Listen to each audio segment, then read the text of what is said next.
നമസ്കാരം. AKSTU, all Kerala school teachers യൂണിയന്റെ നേതൃത്വത്തിൽ CM കിഡ്സ് സ്കോളർഷിപ്പ് UP വിദ്യാർത്ഥികൾക്കായി നടത്തുന്ന പഠന പിന്തുണ പ്രോഗ്രാമാണ് വിജയഭേരി എന്ന പേരിൽ ഇപ്പോൾ നമ്മൾ ഈ ഒരു ഗൂഗിൾ മീറ്റ് ഇവിടെ സംഘടിപ്പിക്കുന്നത്. ഇതിന്റെ അധ്യക്ഷൻ AKSTUവിന്റെ സംസ്ഥാന പ്രസിഡന്റ് ശ്രീ KK സുധാകരൻ മാഷാണ്. അതുപോലെ തന്നെ ഈ ഒരു മീറ്റ് ഉദ്ഘാടനം ചെയ്യുന്നത് ഒരുപക്ഷെ പത്രമാധ്യമങ്ങളിലൂടെ TV-യിലൂടെ ഒക്കെ നിങ്ങൾക്ക് പരിചിതനായിട്ടുള്ള AKSTUവിന്റെ ജനറൽ സെക്രട്ടറി കൂടിയായിട്ടുള്ള ജയകൃഷ്ണൻ മാഷാണ്. അതുപോലെ ഈ ഒരു പ്രോഗ്രാമിന് നന്ദി രേഖപ്പെടുത്തുന്നത് AKSTU സംസ്ഥാന അക്കാദമിക് കോർഡിനേറ്റർ ആയിട്ടുള്ള ശ്രീ വിനീത് മാഷാണ്. നിങ്ങൾ ഓരോരുത്തരെയും, അതുപോലെ തന്നെ ഇന്ന് ക്ലാസ് നയിക്കുന്നത് ചന്ദ്രിക ടീച്ചറാണ്. GHSS സൗത്ത് വാഴക്കുളം, എറണാകുളം ജില്ലയിലെ സൗത്ത് വാഴക്കുളം സ്കൂളിലെ ചന്ദ്രിക ടീച്ചറാണ്. അതുപോലെ നിങ്ങൾ ഓരോരുത്തരെയും സ്വാഗതം പറയുക എന്നുള്ളതാണ് എന്നിൽ അർപ്പിച്ചിരിക്കുന്ന കർത്തവ്യം. നിങ്ങൾക്ക് എല്ലാവർക്കും അറിയാവുന്നതാണ്, ഈ ഒരു വർഷത്തെ ഒരു USS എന്ന് പറയുന്ന ആ ഒരു സ്കോളർഷിപ്പിന്റെ പേര് CM കിഡ്സ് സ്കോളർഷിപ്പ് UP എന്ന രീതിയിലും അതുപോലെ LSSന്റെ LP എന്ന തലത്തിലും മാറ്റിയിട്ടുണ്ട്. ഇത് പേരിൽ മാത്രമല്ല, പരീക്ഷയുടെ ചോദ്യഘടനയിൽ അതുപോലെ തന്നെ സ്കോളർഷിപ്പ് അച്ചീവ് ചെയ്യാനുള്ള ഒരു രീതിയിലൊക്കെ മാറ്റം വന്നിട്ടുണ്ട്. മുമ്പ് ഒരു മിനിമം സ്കോർ നേടുന്ന എല്ലാ കുട്ടികൾക്കും ഈ ഒരു പരീക്ഷ സ്കോളർഷിപ്പ് ലഭിച്ചിരുന്നുവെങ്കിൽ ഈ വർഷം മുതൽ അങ്ങനെയല്ല. അത് പരീക്ഷയ്ക്ക് ശേഷം ആ ഒരു സമിതി കൂടിയിട്ട് ഒരു കട്ട് ഓഫ് മാർക്ക് നിർണ്ണയിക്കും. ആ കട്ട് ഓഫ് മാർക്കിൽ പുറത്ത് കിട്ടുന്ന സ്കോർ ചെയ്യുന്ന കുട്ടികൾക്ക് മാത്രമായിരിക്കും സ്കോളർഷിപ്പ് ലഭിക്കുക. നിങ്ങൾ ടെൻഷൻ ആകേണ്ടതില്ല, ഈ വർഷം കുറച്ച് ലിബറലായിട്ടായിരിക്കും പക്ഷെ നമ്മൾ പ്രതീക്ഷിക്കുകയാണ്. പിന്നെ എങ്കിലും പരമാവധി ശ്രമിക്കണം. കാരണം മിടുക്കരെ ആര് എന്ന് കണ്ടെത്തുന്ന ഒരു സ്കോളർഷിപ്പ് എക്സാമാണ്. ആ ഒരു തലത്തിൽ തന്നെ നിങ്ങൾ അതിനെ സമീപിക്കുക. ജയിച്ചാലും ഇല്ലെങ്കിലും ഭാവിയിൽ നിങ്ങളുടെ മുന്നോട്ടുള്ള ജീവിതത്തിൽ തീർച്ചയായും ഈ ഒരു ശ്രമം മുതൽക്കൂട്ടായിരിക്കും എന്നുള്ളതിൽ യാതൊരു തർക്കവുമില്ല. MCQ ടൈപ്പ്, അതായത് ലോകം മുഴുവൻ മാറിക്കൊണ്ടിരിക്കുകയാണ്. വെറുതെ കാണാൻ പഠിച്ചെഴുതുന്നതിനപ്പുറത്തേക്ക് കുട്ടികളുടെ പല തരത്തിലുള്ള വികാസ മേഖലകൾ കൃത്യമായി അവലോകനം ചെയ്ത് മൂല്യനിർണ്ണയം നടത്തുന്ന ഒരു തലത്തിലേക്ക് മാറുകയാണ്. PSC ഉൾപ്പെടെ അങ്ങനെ മാറുന്ന ഒരവസ്ഥയിൽ കുട്ടികളെ ആ ഒരു രീതിയിലേക്ക് പരിശീലിപ്പിക്കുക എന്നുള്ളതാണ് ഈ ഒരു സ്കോളർഷിപ്പിന്റെയും ചോദ്യങ്ങളുടെ ലക്ഷ്യം വെക്കുന്നത്. അപ്പോൾ ഇത്തരം മാറ്റങ്ങൾ എന്തൊക്കെയാണെന്നും അതനുസരിച്ച് കുട്ടികളെ തയ്യാറെടുപ്പിക്കുന്നതിൽ AKSTU എന്ന അധ്യാപക പ്രസ്ഥാനത്തിന് തീർച്ചയായും അതിൻ്റെതായ സംഭാവനകൾ നൽകേണ്ടതുണ്ട് എന്ന തിരിച്ചറിവിന്റെ മേലെ സംസ്ഥാന തലത്തിൽ നടത്തുന്ന ഈ ഗൂഗിൾ മീറ്റിലേക്ക് ഓരോ വിശിഷ്ട വ്യക്തികളെയും അതുപോലെ തന്നെ ഇതിൽ പങ്കെടുക്കുന്ന എല്ലാ പ്രിയപ്പെട്ട കുഞ്ഞുങ്ങളെയും ഒരിക്കൽ കൂടി സ്വാഗതം ചെയ്തുകൊണ്ട് ഞാൻ എൻ്റെ കർത്തവ്യത്തിൽ നിന്നും വിടവാങ്ങുന്നു. ഇതിന്റെ അധ്യക്ഷനായിട്ടുള്ള KK സുധാകരൻ മാഷിനെ ക്ഷണിച്ചുള്ളൂ. പ്രിയപ്പെട്ടവരെ, all Kerala school teachers union CM kid പരീക്ഷയ്ക്ക് തയ്യാറെടുക്കുന്ന നമ്മളെ കേരളത്തിലെ വിവിധ ജില്ലകളിൽ നിന്നുള്ള 7ാം തരത്തിലെ മിടുക്കന്മാർക്ക് വേണ്ടി നടത്തുന്ന ഒരു പിന്തുണ പ്രവർത്തനമാണ് ഇന്ന് തുടങ്ങുന്നത്. തീർച്ചയായും നിങ്ങൾ ഓരോരുത്തരും ഇതിൻ്റെ തയ്യാറെടുപ്പിൻ്റെ പല ഘട്ടങ്ങൾ കഴിഞ്ഞവരായിരിക്കും. വിവിധ പ്രവർത്തനങ്ങളിൽ സ്കൂളിൽ നിന്നും പുറത്തു നിന്നും ഒക്കെ കിട്ടിയവരായിരിക്കും. അതെല്ലാം ചേർന്നുകൊണ്ട് നിങ്ങൾ ഈ പ്രോഗ്രാമിൻ്റെ ഭാഗമായി ചേരുന്നതോടെ നിങ്ങൾക്ക് സഹായിക്കാൻ കഴിയുമെങ്കിൽ, നിങ്ങൾക്ക് ഒരു കരുത്ത് നൽകുമെങ്കിൽ, പരീക്ഷയ്ക്ക് വേണ്ടിയുള്ള പ്രവർത്തനങ്ങൾക്ക് ഊർജം പകരുമെങ്കിൽ അത് ഈ സംഘടനയെ സംബന്ധിച്ചിടത്തോളം അഭിമാനകരമാണ്. ഇതിൽ ക്ലാസ്സാണ്, തയ്യാറെടുപ്പാണ് പ്രധാനം, പ്രസംഗമല്ല. തീർച്ചയായും ഇതിനെ പറ്റിയ എല്ലാ മിടുക്കന്മാരെയും അനുമോദിക്കുകയാണ്. നമ്മുടെ ഈ പ്രോഗ്രാമിൻ്റെ വിജയഭേരി പ്രോഗ്രാമിൻ്റെ ഔപചാരിക ഉദ്ഘാടനം ചെയ്യാൻ വേണ്ടി AKSTUവിൻ്റെ ജനറൽ സെക്രട്ടറി സഖാവ് OK ജയകൃഷ്ണൻ മാഷുടെ പ്രസിഡന്റ്.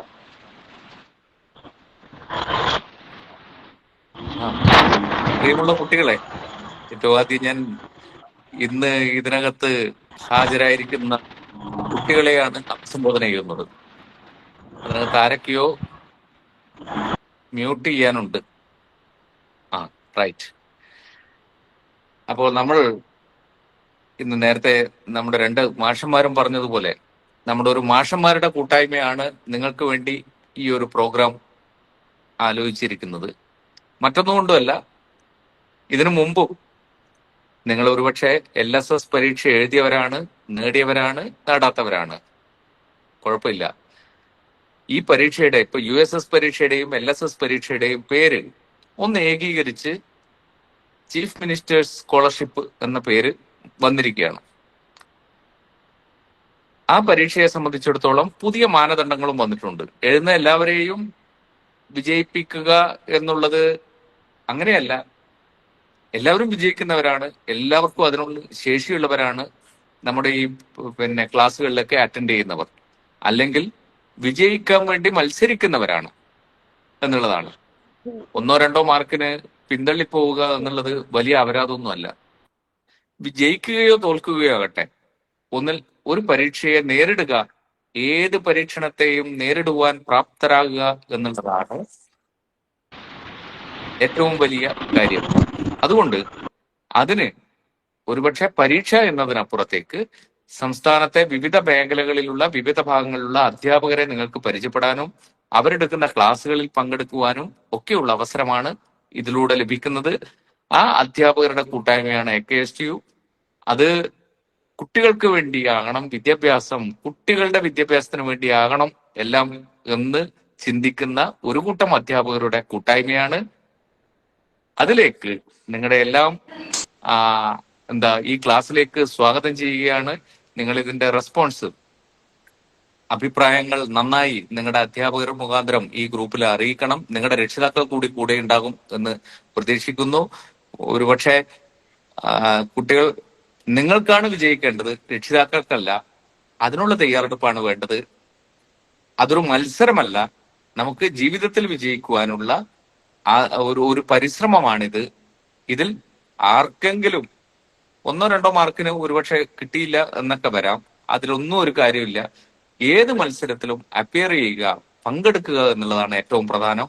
അതിന് തയ്യാറായി വന്നിരിക്കുന്ന പ്രിയപ്പെട്ട കൂട്ടുകാർക്കെല്ലാം ഈ പരിപാടിയിൽ എല്ലാ മത്സരങ്ങളിലും പങ്കെടുക്കണം എന്നുള്ള ഒരു വാക്കുകൊണ്ട് ഇത് പേരിന് ഉദ്ഘാടനം ചെയ്തുകൊണ്ട് ഞാൻ അവസാനിപ്പിക്കുന്നു.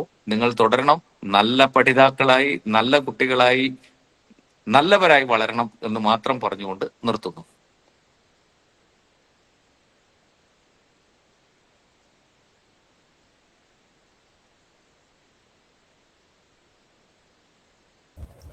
ബിനീത് മാഷെ. ഓക്കെ സാറേ. അപ്പോൾ ഈ നമ്മുടെ ചെറിയ ചടങ്ങാണ്. ഔപചാരികമായി ചടങ്ങിന് നന്ദി രേഖപ്പെടുത്തുകയാണ്. നമ്മുടെ ഈ യോഗത്തിന്റെ അധ്യക്ഷനായിരുന്ന AKSTUവിന്റെ സംസ്ഥാന പ്രസിഡന്റ് സുധാകരൻ മാഷ്, അതുപോലെ തന്നെ ഈ പരിശീലന പരിപാടി വിജയപേരി ഉദ്ഘാടനം ചെയ്ത AKSTUവിന്റെ സംസ്ഥാന ജനറൽ സെക്രട്ടറി ജയകൃഷ്ണൻ മാഷ്, അതുപോലെ തന്നെ ഈ പരിപാടിക്ക് നേതൃത്വം നൽകുന്ന രതീഷ് സംഗമ സാറ്, ഇന്ന് ക്ലാസ് എടുക്കാൻ തയ്യാറായി ഇവിടെ എത്തിയിരിക്കുന്ന ചന്ദ്രിക ടീച്ചർ, അതുപോലെ ഇവിടെ പങ്കെടുക്കുന്ന കുട്ടികള്, രക്ഷിതാക്കള്, അധ്യാപകര്, എല്ലാവർക്കും ഞാൻ ഒറ്റ വാക്കിൽ നന്ദി രേഖപ്പെടുത്തുകയാണ്. മറ്റു കാര്യങ്ങൾ ഉടൻ തന്നെ വിശദീകരിച്ച ശേഷം ക്ലാസ് രതീഷ് സാറിനെ ക്ഷണിക്കുന്നു. ഓക്കെ, നമുക്ക് ക്ലാസ്സിലേക്ക് കിടക്കാം. ഇന്നത്തെ മുമ്പ് സൂചിപ്പിച്ചതുപോലെ ഇന്നത്തെ ക്ലാസ് എടുക്കുന്നത് ചന്ദ്രിക ടീച്ചറാണ്. GHSS സൗത്ത് വാഴക്കുളം സ്കൂളിലെ അധ്യാപികയാണ്. പിന്നെ പ്രിയപ്പെട്ട കുഞ്ഞുങ്ങളോട് ഒരിക്കൽ കൂടി അഭ്യർത്ഥിക്കുകയാണ്, നിങ്ങൾ ദയവ് ചെയ്ത് മൈക്ക് ഓൺ ചെയ്യരുത്. മൈക്ക് എപ്പോഴും മ്യൂട്ടായിരിക്കുക. നിങ്ങളുടെ വീഡിയോ ഓഫ് ചെയ്ത് വെക്കുക. നിങ്ങളുടെ വീഡിയോ ഒക്കെ ഓൺ ചെയ്താൽ ഒരുപാട് നെറ്റൊക്കെ ഉപയോഗിക്കേണ്ടി വരും. അത് പലപ്പോഴും നിങ്ങൾക്ക് ഈ ക്ലാസ്സിൽ ശബ്ദത്തിനൊക്കെ ഡിസ്റ്റർബൻസ് ഉണ്ടാക്കാനുള്ള സാധ്യതയുണ്ട്. അപ്പോൾ സഹകരിക്കും. നിങ്ങൾ പേന, പേപ്പറൊക്കെ കയ്യിലുണ്ടാവണം. പറ്റുമെങ്കിൽ രക്ഷകർത്താക്കളിനെ കൂടി അടുത്തിരുത്തിയേക്കുക. ടീച്ചർ ആരുടെയെങ്കിലും ഈ സ്ക്രീനിൽ കാണുന്ന പേരായിരിക്കും ഒരുപക്ഷെ ടീച്ചർ വിളിക്കുന്നത്. അങ്ങനെ ആരുടെയെങ്കിലും പേര് വിളിച്ച് ചോദിക്കുകയാണെങ്കിൽ ആ പേര് വിളിക്കുന്ന ആള് മാത്രം മൈക്ക് ഓൺ ചെയ്ത് ടീച്ചർക്കുള്ള മറുപടി കൊടുക്കുക. അല്ലാതെ എല്ലാവരുടെ മൈക്കിൽ കിടന്ന് സംസാരിക്കരുത്. അതുപോലെ ടെസ്റ്റ് മെസ്സേജ് ടൈപ്പ് ചെയ്ത് ഇടാൻ അറിയാവുന്നവർക്ക് അങ്ങനെ ചെയ്യാം. ഒരു കാരണവശാലും ഇമോജികൾ അയക്കരുത്. ടീച്ചർ ക്ലാസ് എടുക്കുന്ന സമയത്തോ അല്ലാത്തപ്പോഴും ഈ ഷെഫീദൊക്കെ ഇപ്പൊ ചെയ്യുന്ന പോലെ തമ്പ് ഇംപ്രഷൻ ഉൾപ്പെടെയുള്ള ഒരു ഇമോജിയും വേണ്ട. നമുക്ക് മനസ്സിലാക്കാം നിങ്ങൾ പറയാൻ ഉദ്ദേശിക്കുന്നത് എന്തെങ്കിലും ഉണ്ടെങ്കിൽ ടെസ്റ്റ് മെസ്സേജ് ആയിട്ട് ഇടുക. ഓക്കെ, ക്ലാസ് നയിക്കുന്നതിന് വേണ്ടിയിട്ട് ബഹുമാനപ്പെട്ട ചന്ദ്രിക ടീച്ചറിനെ ഏറെ സ്നേഹത്തോടെ ഏറെ ആദരവോടെ ക്ഷണിക്കുകയാണ്. ഓക്കെ, നന്ദി സാർ. എന്നെ കേൾക്കാമല്ലോ അല്ലേ? കേൾക്കാം ടീച്ചർ, സാറെ കേൾക്കാം. നമുക്ക് സമയം കളയേണ്ടതില്ല. നിങ്ങളെല്ലാവരും തന്നെ ഏകദേശം പ്രിപ്പയർ ആയിട്ടുണ്ടാവും എന്ന് തന്നെയാണ് ഞാൻ വിചാരിക്കുന്നത്.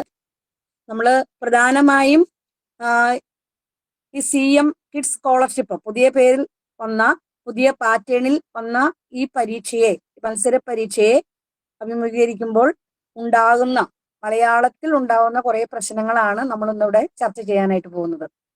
ശരിക്കും കേരള പാഠാവലി നമുക്കറിയാം. കേരള പാഠാവലിയിൽ 5 യൂണിറ്റുകൾ ഉൾപ്പെടുന്ന പുസ്തകവും അടിസ്ഥാന പാഠാവലിയിലെ 3 യൂണിറ്റോളം ഉൾപ്പെടുന്ന പുസ്തകവുമാണ് നമുക്ക് പാഠപുസ്തകമായിട്ട് മലയാളത്തിൽ പഠിക്കാനുള്ളത്. ഇതിൽ കേരള പാഠാവലി എഴുതാതെ സംസ്കൃതവും ഉറുദുവും അറബിയും ഫസ്റ്റ് ലാംഗ്വേജ് ആയിട്ട് എടുത്ത കുട്ടികൾ ഉണ്ടാവാം. അവരെയും അതുപോലെ തന്നെ അടിസ്ഥാന പാഠാവലി ഉൾപ്പെടുന്ന കുട്ടികളെയും ഉൾപ്പെടുത്തിക്കൊണ്ടാണ് ടീച്ചർ ക്ലാസ് നയിക്കുന്നത്. എന്തെങ്കിലും സംശയങ്ങൾ വരുമ്പോൾ സാവധാനം പറയാൻ ശ്രമിക്കാം. നിങ്ങൾ ഏകദേശം എല്ലാം കവർ ചെയ്തു പോയ ഭാഗങ്ങളൊക്കെ തന്നെയായിരിക്കും ടീച്ചർ പറയുക. കൂടുതലായിട്ടോ കണ്ടിട്ടുള്ള, അല്ലെങ്കിൽ ചോദ്യങ്ങളിൽ കണ്ടിട്ടുള്ള കാര്യങ്ങളാണ് ടീച്ചർ ഇവിടെ ചർച്ച ചെയ്യാനായിട്ട് പോകുന്നത്. സാധാരണ രീതിയിലെ ക്വസ്റ്റ്യൻ പേപ്പറിൽ 8-9 വിഭാഗത്തിൽപ്പെട്ട മേഖലകളെയാണ് ചോദ്യങ്ങളായിട്ട് കടന്നു വരിക.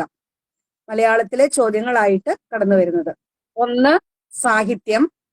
സാഹിത്യത്തിൽ തന്നെ കഥ, കവിത, നോവൽ, നാടകം, യാത്രാവിവരണം, നിരൂപണം, പഠനം, ആത്മകഥ, ജീവചരിത്രം തുടങ്ങിയ വിഭാഗങ്ങളെല്ലാം അവിടെ കടന്നു വരും.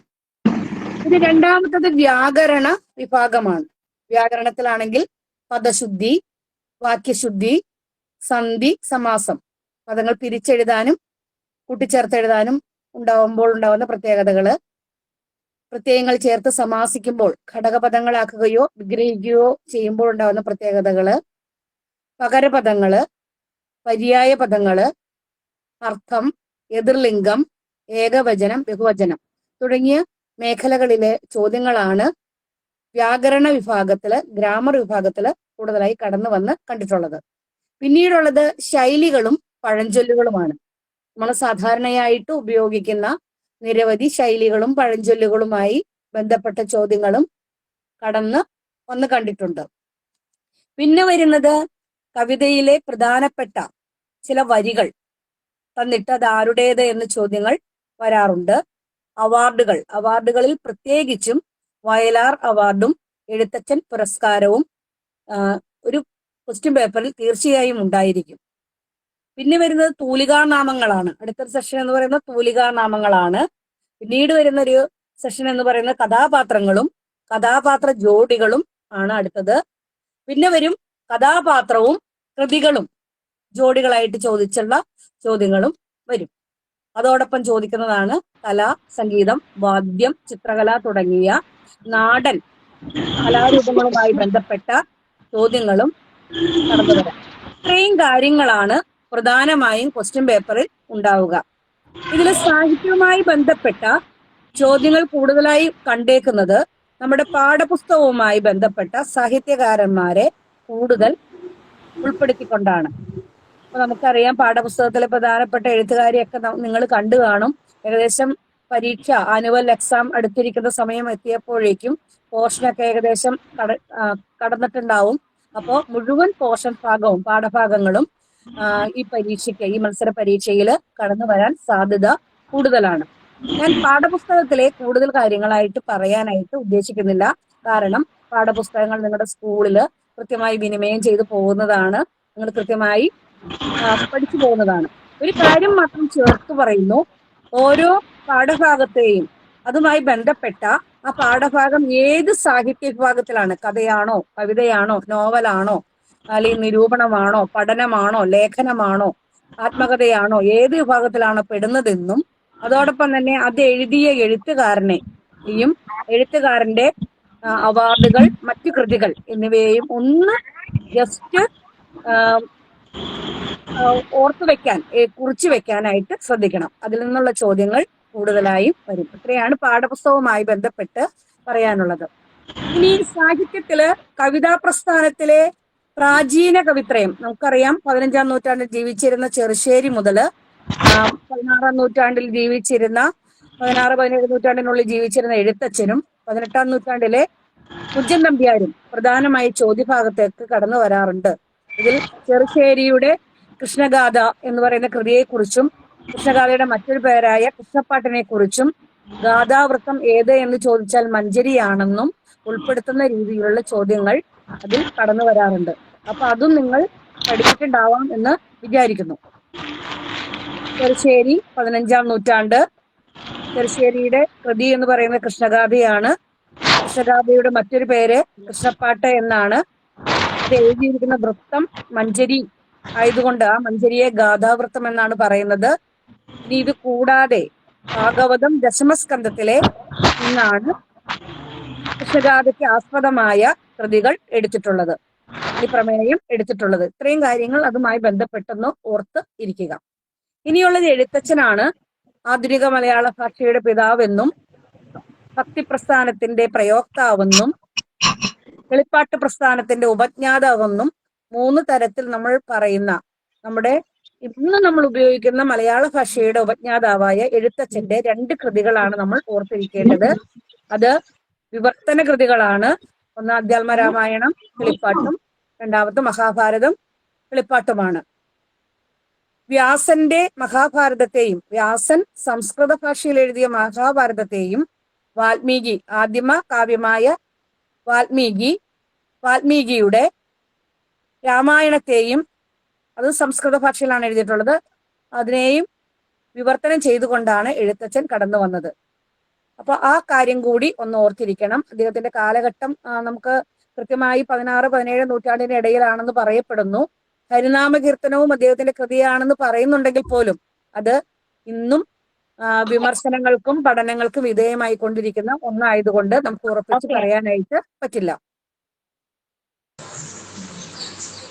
ആരുടെയോ മൈക്ക് ഒന്ന് ദീപ്തി വിനോദ് മൈക്ക് ഒന്ന് അൺമ്യൂട്ട് ചെയ്യാം.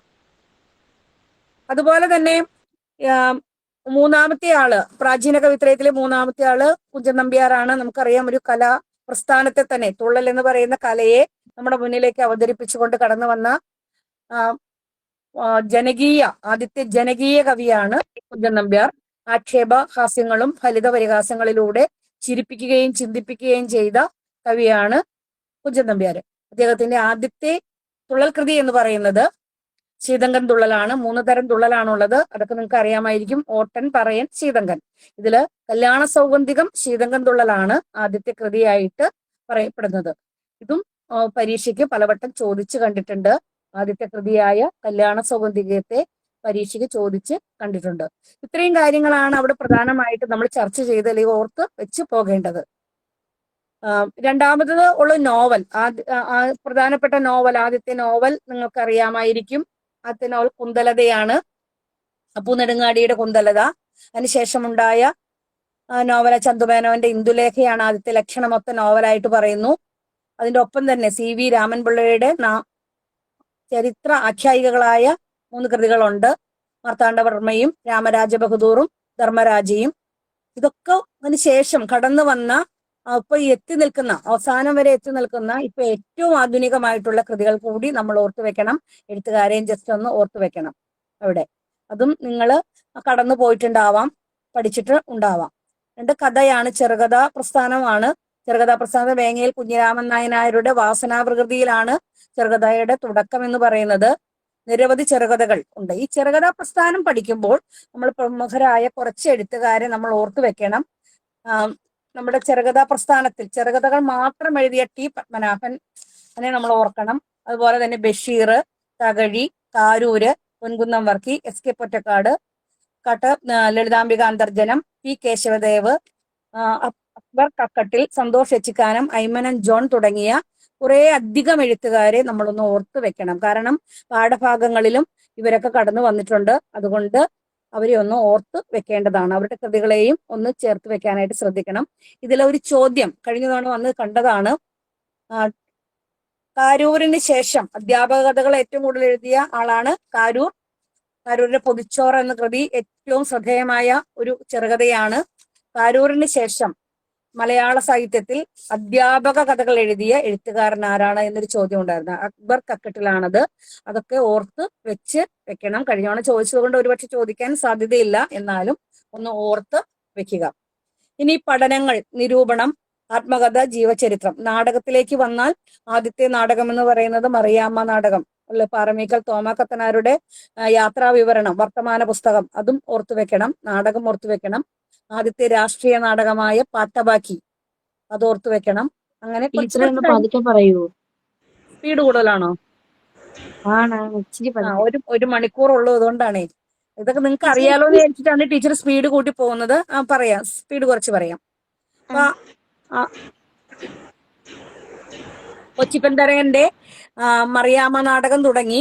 ഇപ്പൊ നമ്മൾ ഏറ്റവും കൂടുതൽ ചർച്ച ചെയ്യപ്പെടേണ്ട നാടകങ്ങളിൽ ചോദ്യങ്ങൾ വന്നിട്ടുള്ളത് ഒന്ന് പാട്ടബാക്കി, ആദ്യത്തെ രാഷ്ട്രീയ നാടകമാണ്. അതൊരു ചോദ്യമായിട്ട് ഒന്നുകൂടെ പറഞ്ഞുതരാമോ? പറയാം. പാട്ടബാക്കി ആദ്യത്തെ രാഷ്ട്രീയ നാടകമാണ് പാട്ടബാക്കി. ആ ചോദ്യം പാട്ടബാക്കി, ആ ഒരു ചോദ്യം നമ്മൾ ക്വസ്റ്റ്യൻ പേപ്പറിൽ കണ്ടിട്ടുണ്ട്. പിന്നെ ആദ്യത്തെ യാത്രാ വിവരണം, വർത്തമാന പുസ്തകം, പാറമേക്കൽ തോമ കത്തനാർ. പാറമേക്കൽ തോമ കത്തനാരുടെ വർത്തമാന പുസ്തകമാണ് ആദ്യത്തെ യാത്രാ വിവരണമായിട്ട് പറഞ്ഞിട്ടുള്ളത്. അതുപോലെ പറഞ്ഞു വരുമ്പോൾ നമ്മൾ എസ്.കെ. പൊറ്റക്കാടിനെ അവിടെ നന്നായി ഓർക്കണം. കാരണം എസ്.കെ. പൊറ്റക്കാടാണ് യാത്രാ വിവരണത്തെ സഞ്ചാര സാഹിത്യം എന്ന രീതിയിൽ നമുക്ക് പകർന്നു നൽകിയത്. എസ്.കെ. പൊറ്റക്കാടാണ്. അദ്ദേഹത്തെ കുറിച്ച് നമ്മൾ കൂടുതലായിട്ട് ഓർക്കണം. ടീച്ചർ ഹിന്റ് ഇട്ട് തരുന്നതാണ്, അതൊന്ന് നിങ്ങളൊന്ന് ഓർക്കാൻ വേണ്ടിയിട്ടാണ്. ആ പേരുകൾ നോട്ട് ചെയ്തിട്ട് 1 മണിക്കൂറേ ഉള്ളൂ എന്ന് പറഞ്ഞു പോവാൻ വേണ്ടിയിട്ട് പറഞ്ഞു പോകുന്നതാണ്. അപ്പോ അതുപോലെ തന്നെ കുറെ നിങ്ങൾക്ക് നിരൂപണങ്ങൾ അധികം അങ്ങനെ ചോദിച്ച് കണ്ടിട്ടില്ല. ആത്മകഥകളൊന്നും അങ്ങനെയൊന്നും ചോദിച്ച് കൂടുതലായിട്ട് കണ്ടിട്ടില്ല. പക്ഷെ വലിയ ഒരു തലത്തിലേക്കൊക്കെ പോരുമ്പോൾ PSC തലത്തിലേക്കൊക്കെ പോകുമ്പോൾ ഇതിൽ നിന്നൊക്കെ ചോദ്യങ്ങൾ കൂടുതലായി കാണും. കൂടുതൽ കവിതയും കഥയും നോവലും ആണ് കൂടുതലായിട്ട് ചോദിച്ചു കണ്ടിട്ടുള്ളത്. അതിന്റെ റൈറ്ററും പഠിക്കണോ?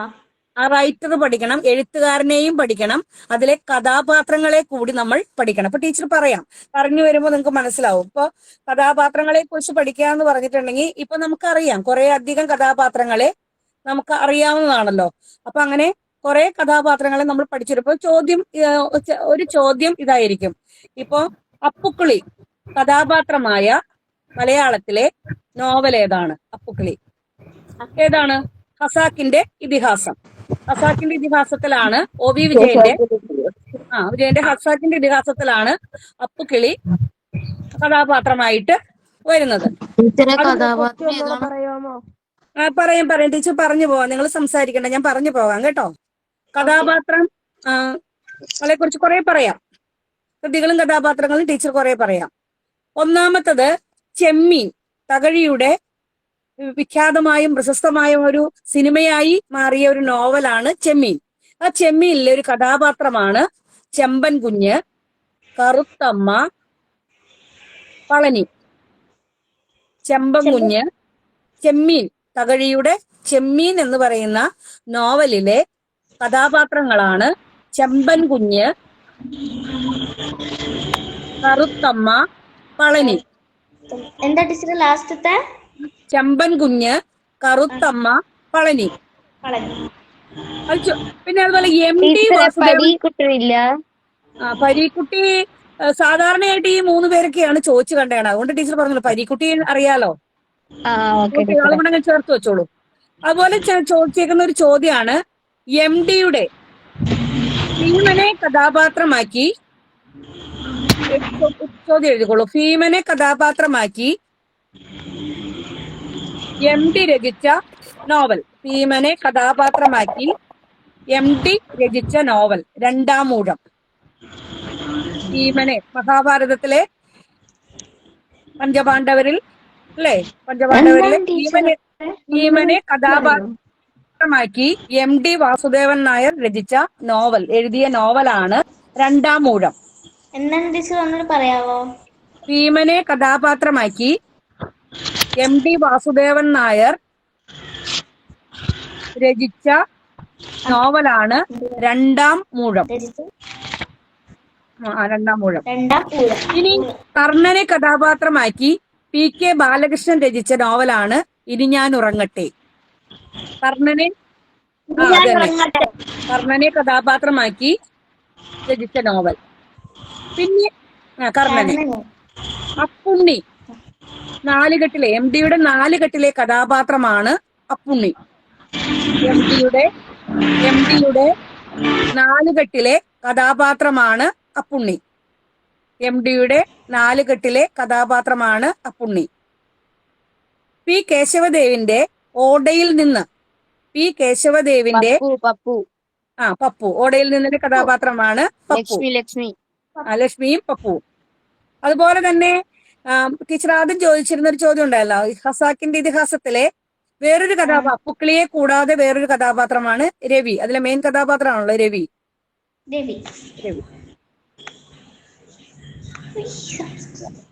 കുറച്ചുകൂടി അടുത്ത് വരുമ്പോ ഒരു ദേശത്തിന്റെ കഥ, SK പൊറ്റക്കാടിന്റെ ഒരു ദേശത്തിന്റെ കഥ എന്ന കഥാപാത്രമാണ് ശ്രീധരൻ. അപ്പോൾ ഈ ബഷീറിന്റെ കഥാപാത്രങ്ങളെ ഒന്ന് നോക്കണം കേട്ടോ. ബാല്യകാല സഖിയിലെ കഥാപാത്രങ്ങള് മജീദും സുഹറയും നിങ്ങൾക്കറിയാം. അപ്പൊ ബഷീറിനെ ഒന്ന് നോട്ട് ചെയ്ത് വെച്ചോ. ബഷീർ കൃതിയിലെ കഥാപാത്രങ്ങൾ എന്ന് എഴുതി വെച്ചോ. നിങ്ങളത് കണ്ടെത്തിയാൽ മതി. ബഷീർ കൃതിയിലെ കഥാപാത്രങ്ങൾ സാധാരണ ചോദിക്കാറുണ്ട്. മതിലുകളിൽ ചോദിക്കാൻ പാടില്ല എന്നില്ല. മതിലുകളിൽ ആർക്കെയാണ് കഥാപാത്രങ്ങള്? ടീച്ചറെ പാത്തുമ്മയുടെ ആട് വരാൻ സാധ്യതയില്ലേ? നാരായണിയും ബഷീറും. അപ്പൊ ഇവിടെ പാത്തുമ്മയുടെ ആടും ചോദിക്കാം, ഏത് വേണമെങ്കിലും. പാത്തുമ്മയുടെ ആട് ചോദിക്കുന്നെങ്കിൽ എന്താ ചോദിക്കുക? ഒരു ആട് കഥാപാത്രമായ നോവലാണ് അല്ലെ പാത്തുമ്മയുടെ ആട്. അങ്ങനെ ബഷീറുമായി ബന്ധപ്പെട്ട് നമ്മൾ ബഷീർ ദിനത്തിന് കൂടുതലൊക്കെ ചർച്ച ചെയ്യണല്ലേ. അതുകൊണ്ടാണ് ടീച്ചർ അങ്ങനെ പറഞ്ഞു പോയത്. അതൊന്ന് നോക്കി വെക്കുക. അതുപോലെ ഞാൻ കുറച്ച് പേരുടെ പേര് പറയാം, പേരുകൾ നോക്കി വെക്കൂ. T Padmanabhan,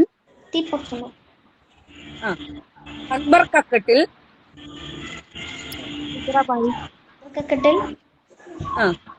T Padmanabhan, Akbar Kakkattil, Santhosh Echikkanam. സന്തോഷ് എച്ചിക്കാനം. ബിരിയാണി ഒക്കെ എഴുതിയില്ലേ? Biriyani എഴുതിയില്ലേ?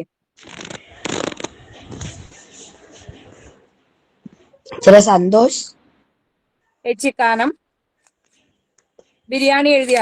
Aymanam John. Aymanam John teacher പറയുന്ന എഴുതൂ. ഐമനം ജോൺ അവസാനത്തെ എഴുതിയ ആൾ. സന്തോഷ് എച്ചിക്കാനം, ഐമനം ജോൺ, ബഷീർ, തകഴി, കാരൂർ. ബഷീർ, തകഴി, കാരൂർ. ടീച്ചർ ഒന്ന് മെല്ലെ പറയാവോ? ബഷീർ, ഞാൻ ഷോർട്ടായിട്ടല്ലേ പറയണേ. ബഷീർ, തകഴി, കാരൂർ. മുഴുവൻ പേര് പറയുന്ന കൂടി ഇല്ല. കാരൂർ. പൊൻകുന്നം വർക്കി. ഐമനം ജോൺ അല്ലേ?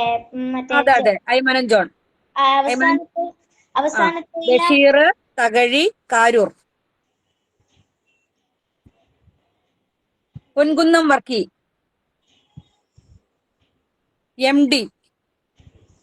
ഇതിന്റെയൊക്കെ ഫുൾ ഫോം ഒക്കെ നിങ്ങൾ കണ്ടെത്തിക്കൊള്ളണം കേട്ടോ. ടീച്ചർ ഏറ്റവും ഷോർട്ടായിട്ടാ പറയണേ. SK Pottekkatt. SK Pottekkatt. Lalithambika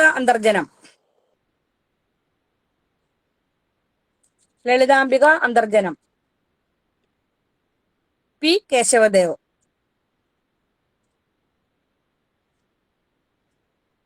teacher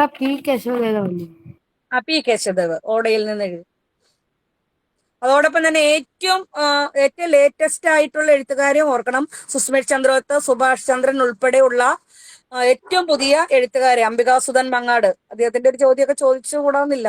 Ambikasuthan Mangad. അങ്ങനെയുള്ള ഏറ്റവും പുതിയ എഴുത്തുകാരെ കൂടി ജസ്റ്റ് ഒന്ന് നോട്ട് ചെയ്ത് വെക്കണം കേട്ടോ. നീ അടുത്തൊരു ഇതിലേക്ക് പോയാൽ ടീച്ചറെ പൊറ്റക്കാടിന് മുമ്പുള്ളതാരി? ഒറ്റക്കാടിന് മുമ്പ് ടീച്ചർ പറഞ്ഞത് പൊൻകുന്നം വർക്കി. MDയും പറഞ്ഞു. പിന്നെ കവിതയിലേക്ക് വന്നിട്ടുണ്ടെങ്കിൽ നമുക്കറിയാം ഏറ്റവും പുതിയ കുമാരനാശാൻ, വള്ളത്തോൾ, ഉള്ളൂര്, ആധുനിക കവിത്രയമായ കുമാരനാശാനും ഉള്ളൂരും വള്ളത്തോളും അവരുടെ മഹാകാവ്യങ്ങൾ നമ്മൾ അറിഞ്ഞിരിക്കണം. ഉള്ളൂരിന്റെ ഏതാണ് മഹാകാവ്യം? ഉമാകേരളവും വള്ളത്തോളിന്റേത് ചിത്രയോഗവുമാണ്. ഇതൊക്കെ നിങ്ങൾക്ക് അറിയാൻ പാടില്ല മക്കളെ. വള്ളത്തോളിന്റേത് ചിത്രയോഗം, ഉള്ളൂരിന്റേത് മഹാകാവ്യങ്ങളൊന്നും എഴുതാതെ ആശാൻ അല്ലെ, അദ്ദേഹത്തിന് ഖണ്ഡകാവ്യങ്ങൾ മാത്രമേ ഉള്ളൂ. വീണപൂവ് മാത്രമൊന്നും അല്ല, നിരവധി ഖണ്ഡകാവ്യങ്ങൾ അദ്ദേഹത്തിനുണ്ട്. അദ്ദേഹത്തിന്റെ പ്രത്യേക ലീല, നളിനി തുടങ്ങി, ദുരവസ്ഥ, പ്രരോദനം ഒന്ന് ശ്രദ്ധിക്കണം. AR രാജരാജവർമ്മയുടെ മരണത്തെ തുടർന്ന് ആശാൻ എഴുതിയ ഖണ്ഡകാവ്യമാണ് പ്രരോദനം, AR രാജരാജവർമ്മയുടെ. അതുപോലെ ഓർക്കേണ്ട വേറൊരു കൃതി കൂടി ഉണ്ട്, ദുരവസ്ഥ. അതുപോലെ ചണ്ടാല ഭിക്ഷുകി, ജാതിമത അന്ധവിശ്വാസങ്ങൾക്കെതിരെ ഏറ്റവും കൂടുതൽ ശക്തമായി കടന്നു വന്നൊരു കവിതയാണ്, ഖണ്ഡകാവ്യമാണ് ചണ്ടാല ഭിക്ഷുകി. പ്രാചീന കവിത്രങ്ങൾ ഒന്നുകൂടെ പറയോ? പ്രാചീന കവിത്രൻ ചെറുശ്ശേരി എഴുത്തച്ഛൻ കുഞ്ചൻ നമ്പ്യാർ. ചെറുശ്ശേരി എഴുത്തച്ഛൻ കുഞ്ചൻ നമ്പ്യാർ. ആധുനിക കവിത്രയം എന്ന് പറയുന്നത് ഉള്ളൂര്, വള്ളത്തോൾ, കുമാരനാശാൻ. വള്ളത്തോളിന്റെ കവിതകൾ പറയോ? വള്ളത്തോളിന്റെ കവിതകൾ ഏതൊക്കെയാണ്? ചിത്രയോഗം, ശിഷ്യനും മകനും, മഗ്നലന മറിയം, ബന്ധനസ്ഥനായ അനിരുദ്ധൻ. അദ്ദേഹത്തിന്റെ മഹാകാവ്യം എന്ന് പറയുന്നത് ചിത്രയോഗമാണ്. എഴുത്തച്ഛൻ പ്രാചീന കവിത്രയാണോ? എഴുത്തച്ഛൻ പ്രാചീന കവിത്രയമാണ്. ചിത്രയോഗം പിന്നെ ചിത്രയോഗം ഏതൊക്കെ എഴുതിയെന്ന് ഒന്നുകൂടി പറയാം. ചിത്രയോഗം മഹാകാവ്യമാണ്. പിന്നെയുള്ളത് മഗ്നലന മറിയം, ബന്ധനസ്ഥനായ അനിരുദ്ധൻ, ശിഷ്യനും മകനും, കൊച്ചു സീത, അച്ഛനും മകളും,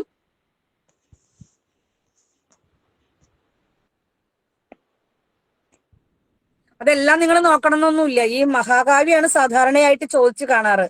ഉമാകേരളം, ഉള്ളൂരിന്റെ ഉമാകേരളം കൂടാതെ പിങ്കള, കർണഭൂഷണം ഒക്കെ. ഉമാകാവ്യമാണോ ഉമാകേരളമാണോ? മഹാകാവ്യം ഉമാകേരളം. പിന്നെ അത് കൂടാതെ സാഹിത്യ ചരിത്രം അദ്ദേഹത്തിൻ്റെതായിട്ടുണ്ട്. അതൊന്നും അങ്ങനെ പരീക്ഷയ്ക്ക് ചോദിച്ചു കാണാറില്ല. നിങ്ങൾക്ക് സാധാരണ ചോദിക്കുന്നത്, നിങ്ങളുടെ ഒരു ഇതിൽ ചോദിക്കുന്നത് ഈ മഹാകാവ്യം ആണ് ചോദിച്ച് കാണാറ്. മിസ്സേ, ആധുനിക കവിത്രയം ഒന്നും കൂടെ പറയോ? അതിന് ഉള്ളൂര്, കൊച്ചു സീത, വള്ളത്തോളിന്റെ ചോദ്യം വന്നിട്ടുണ്ട്. കൊച്ചു സീത വള്ളത്തോളിന്റേതാണ് കേട്ടോ. ആധുനിക കവിത്രയം ഉള്ളൂര്, കുമാരനാശാൻ, വള്ളത്തോള്. ഇനി നമ്മൾ ശ്രദ്ധിക്കേണ്ട ഒന്ന്, ഈ ഇവർക്ക് ശേഷം ശരിക്കും പറഞ്ഞാൽ ആധുനിക കവിതാ ചരിത്രത്തില് അല്ലെങ്കിൽ കവിതാ പ്രസ്ഥാനത്തില് ഒരു മാറ്റം കൊണ്ടുവന്ന കവികളാണ് ഇവര്. ഈ മാറ്റം ശക്തമായത് G. ശങ്കരക്കുറുപ്പ്, വൈലോപ്പിള്ളി, ഇടശ്ശേരി തുടങ്ങിയ പിൽക്കാലത്ത് വന്ന, അതിന് തുടർന്ന് വന്ന കവികളിലൂടെയാണ്. അവരെ ഒന്ന് ശ്രദ്ധിക്കണം കേട്ടോ. Edasseri, Vyloppilli Sreedhara Menon, P. Kunhiraman Nair. Vyloppilli full name എന്താ ടീച്ചറെ? വൈലോപ്പിള്ളി ശ്രീധരമേനോൻ, ഇടശ്ശേരി ഗോവിന്ദപിള്ള, കുഞ്ഞിരാമൻ നായർ. ഇടശ്ശേരി ഗോവിന്ദൻ നായർ അല്ലേ? അതെ, ഇടശ്ശേരി. നിങ്ങൾ മ്യൂട്ടാക്കൂ, ടീച്ചർ പറയാം, ഒന്നുകൂടി നിർത്തി പറയാം. നിങ്ങൾ മ്യൂട്ടാക്കാതിരിക്കുമ്പോൾ മറ്റുള്ളവർക്ക് ബുദ്ധിമുട്ടാവുന്നു. അപ്പൊ ഒന്നുകൂടി പറയാം. നമ്മൾ കൂടുതലായിട്ട് ശ്രദ്ധിക്കേണ്ട കവികള് ഇടശ്ശേരി ഗോവിന്ദൻ നായർ, വൈലോപ്പിള്ളി ശ്രീധരമേനോൻ, P. കുഞ്ഞിരാമൻ നായർ തുടങ്ങിയ കവികളെയാണ് ഏറ്റവും കൂടുതൽ ശ്രദ്ധിക്കേണ്ടത്. കാരണം ഇടശ്ശേരിയുടെ കവിത എന്ന് പറയുന്നത് പൂതപ്പാട്ട് ഇടശ്ശേരിയുടേതാണ്. അത് ശ്രദ്ധിക്കേണ്ട ഒന്നാണ്, ശ്രദ്ധിക്കേണ്ട ഒന്നാണ് പൂതപ്പാട്ട് കേട്ടോ. അതുപോലെ തന്നെ അദ്ദേഹത്തിന്റെ കവിതയുടെ വരികൾ പരീക്ഷയ്ക്ക് ചോദിച്ചു കണ്ടിട്ടുണ്ട്. ഇടശ്ശേരിയുടെ കുഴിവെട്ടി മൂടുക വേദനകൾ കുതികൊള്ളുക ശക്തിയിലേക്ക് നമ്മൾ, ആ വരികൾ തന്നിട്ട് ഒരു തവണ അത് ആരുടേതാണ് എന്ന് ചോദിച്ചു കണ്ടിട്ടുണ്ട്. ഇടശ്ശേരിയുടെ വരികളാണ്. കുഴിവെട്ടി മൂട് ആ കുഴി പുതപ്പാട്ട് ഇടശ്ശേരി, പുതപ്പാട്ട് ഇടശ്ശേരി. ഈ പറഞ്ഞ കവികളുടെ എല്ലാം പ്രധാനപ്പെട്ട കവിതാ ശകലങ്ങൾ, കവിതയിലെ വരികൾ നമുക്ക് പരീക്ഷയ്ക്ക് ഏതെങ്കിലും ഒരെണ്ണം ക്വസ്റ്റ്യൻ പേപ്പറിന്റെ ഉള്ളില് ഉണ്ടാകും. ഇത് ആരുടേത് എന്ന് ചോദിച്ചുകൊണ്ട് ഉണ്ടാവാറുണ്ട്, സാധാരണയായിട്ട് കണ്ടിട്ടുണ്ട്.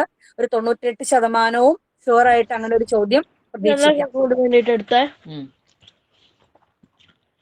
ക്ലിയർ ആയി എന്ന് വിചാരിക്കുന്നു. അപ്പൊ കുറെ കവിതാശകലങ്ങൾ, ടീച്ചറുടെ കവിതാശകലം കുറച്ച് എഴുതി വെച്ചിട്ടുണ്ട്. അവസാന സമയമുണ്ടെങ്കിൽ പറഞ്ഞു പോകാം കേട്ടോ.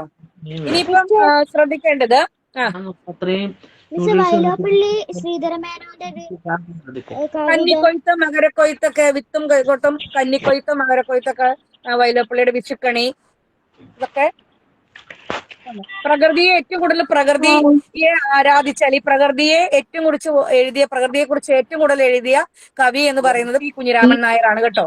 ടീച്ചർ ഈ മാമ്പഴം ആരുടെ അപ്പം? മാമ്പഴം ആരുടെയാ ഒന്ന് പറഞ്ഞേ, ആരുടെയാ മാമ്പഴം? മലയാള സാഹിത്യത്തില് കരഞ്ഞുകൊണ്ട് അല്ലെ, കരഞ്ഞുകൊണ്ട് സാഹിത്യത്തില് കടന്നു വന്ന കവിതയാണ് മാമ്പഴം. മലയാളിയെ കരയിച്ച കവിത അല്ലെ, അതാണ് മാമ്പഴം.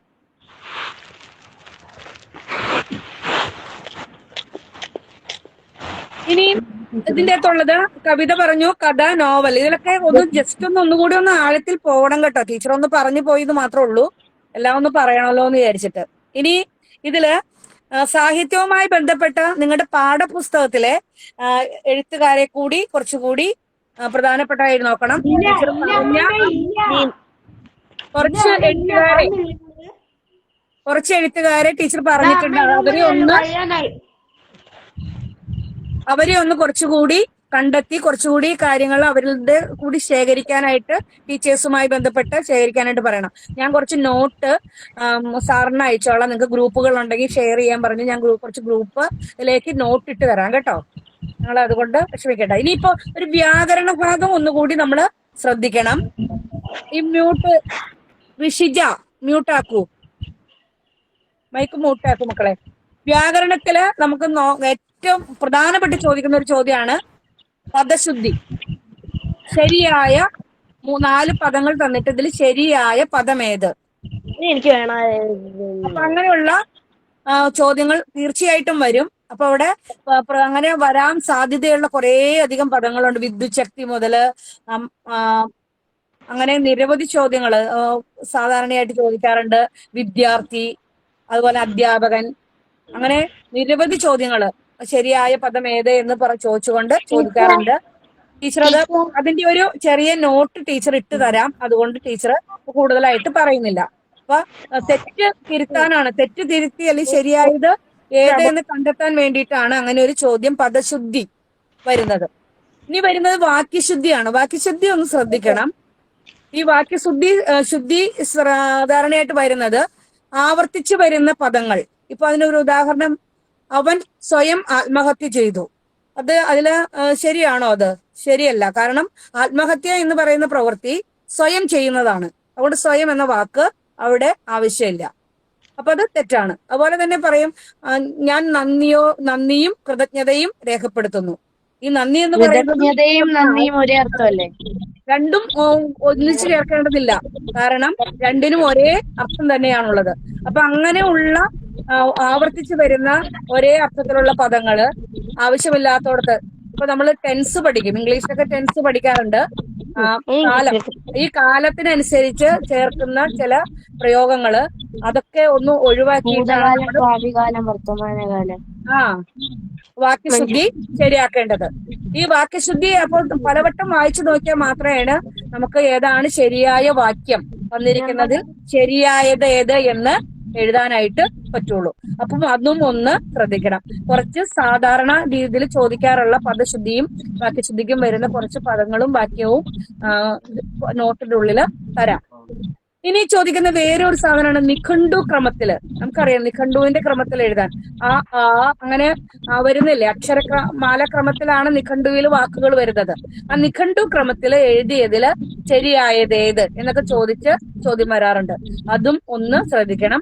അക്ഷരമാല നമ്മുടെ മനസ്സിൽ തറവായിട്ടുണ്ടെങ്കിൽ മാത്രമേ അങ്ങനെയുള്ള ചോദ്യങ്ങൾക്ക് നമുക്ക് ഉത്തരം എഴുതാനായിട്ട് വരുള്ളൂ. അതുപോലെ തന്നെ ഏകവചന ബഹുവചന രൂപങ്ങൾ. ഇപ്പം കുട്ടികൾ എന്ന് പറയുന്നത് ബഹുവചനമാണ്. എന്നാൽ എല്ലാവരും വർത്തമാനം പറഞ്ഞ് കേൾക്കുന്നില്ല. അഞ്ജലി മൈക്ക് മ്യൂട്ട് ചെയ്യൂ.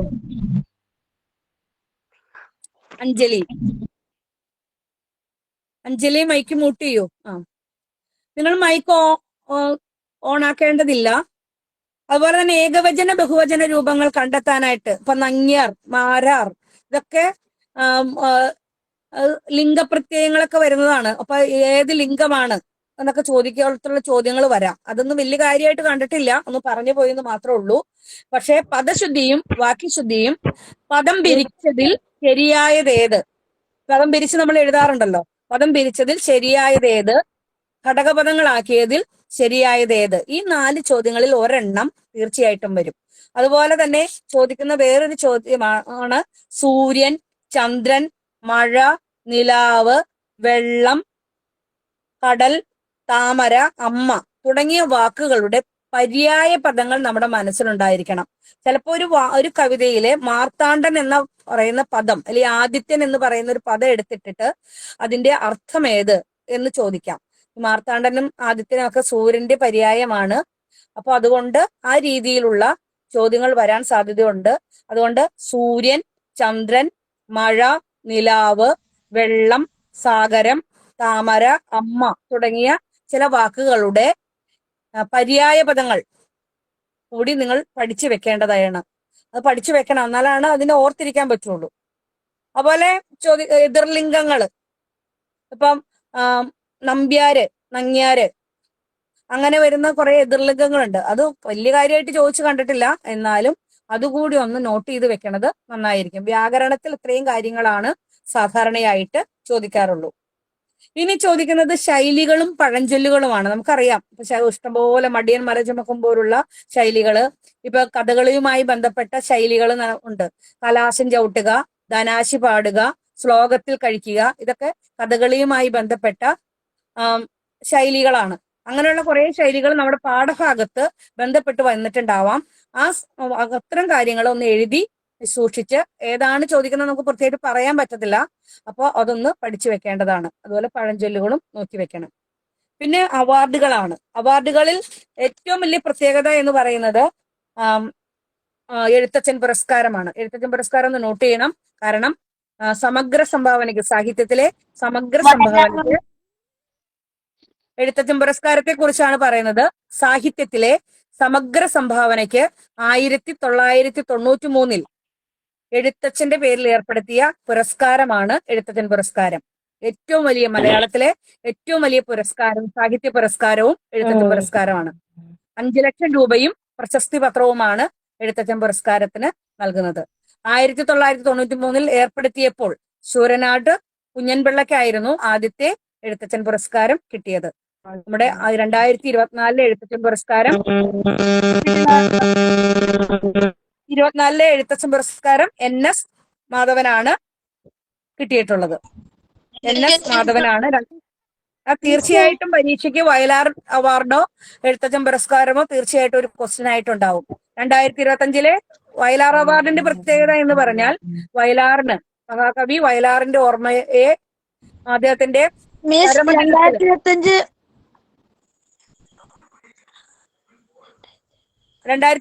എഴുത്തച്ഛൻ പുരസ്കാരം അനൗൺസ് ചെയ്തോ?